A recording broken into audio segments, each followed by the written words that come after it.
Hello' everyone, মোৰ চেনেলৰ আন এটা ভিডিঅ'লৈ আপোনালোক সকলোকে স্বাগতম জনাইছোঁ। আজি আপোনালোকলৈ লৈ আহিছোঁ আদা, নহৰু আৰু জলকীয়া আচাৰৰ এটা ৰেচিপি। মইনো কেনেকৈ আচাৰখিনি বনাইছোঁ আপোনালোকক ভিডিঅ'টোৰ যোগেদি শেষলৈকে দেখুৱাই যাম। ইয়াৰ বাবে মই নহৰু আধা কেজি লৈছোঁ আৰু আদা কম পৰিমাণে লৈছোঁ। নহৰু আৰু আদাখিনিৰ বাকলি গুচাই লৈ ৰ'দত ভালদৰে শুকুৱাই লৈছোঁ আৰু জলকীয়াখিনিও ভালদৰে ধুই ৰ'দত শুকুৱাই লৈছোঁ। এতিয়া আদা আৰু জলকীয়াখিনি মিহি মিহিকৈ কাটি লৈছোঁ। এই আচাৰখিনিৰ বাবে গোটা জিৰা, ধনিয়া আৰু কেইটামান চফ লৈছোঁ আৰু কালাৰৰ বাবে কাশ্মীৰ মিৰ্চ লৈছোঁ।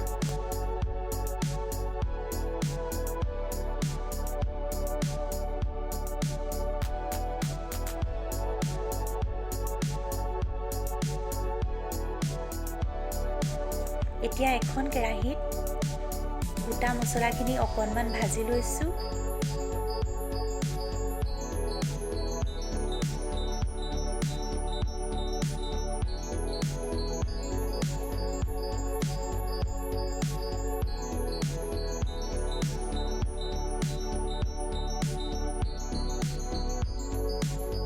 আৰু অলপ ঠাণ্ডা হ'বলৈ বাতি এটাত কাঢ়ি থৈছোঁ।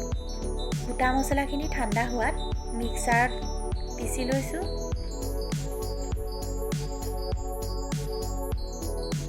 কেৰাহীত অলপ মিঠাতেল দিছোঁ।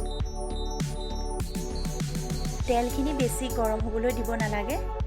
অলপ গৰম হওঁতেই গেছৰ ফ্লেমটো কমাই থ'ব লাগিব। তেলখিনি অলপ গৰম হৈ অহাত নহৰু আৰু আদাখিনি দি দিছোঁ।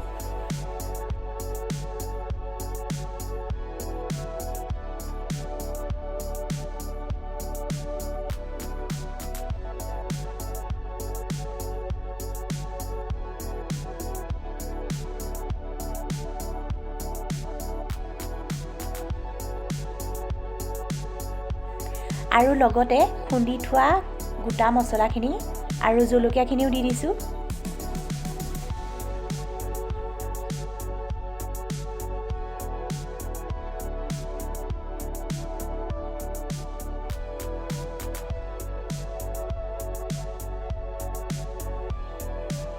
সোৱাদ অনুযায়ী নিমখ দিছোঁ।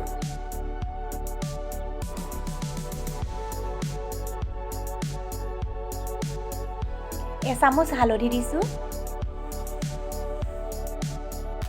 আৰু আগতে থৈ দিয়া কাশ্মীৰ মিৰ্চখিনি দি দিছোঁ। এতিয়া এই গোটেইখিনি অলপ লৰাই দিছোঁ।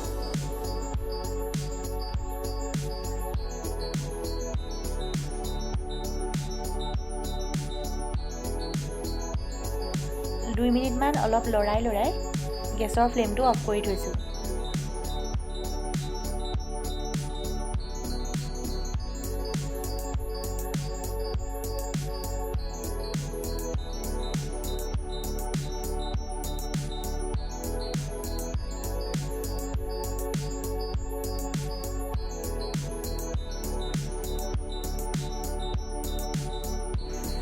একেবাৰে শেষত ইয়াত অলপ নেমু ৰস চেপি দিছোঁ আৰু গেছটো অফ কৰি থৈছোঁ।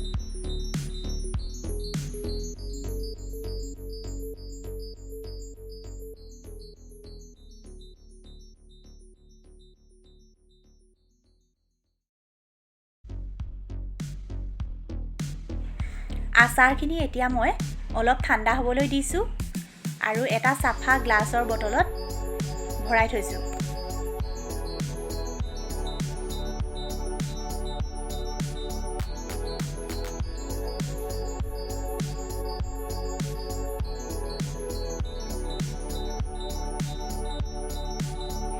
মাজে মাজে এই আচাৰখিনি চোকা ৰ'দত দি থাকিব লাগিব।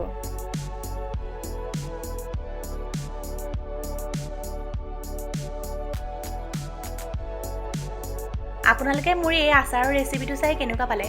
যদি ভাল পালে তেনেহ'লে ভিডিঅ'টো লাইক, কমেণ্ট আৰু শ্বেয়াৰ কৰিবলৈ নাপাহৰিব আৰু চেনেলটো ছাবস্ক্ৰাইব কৰিব।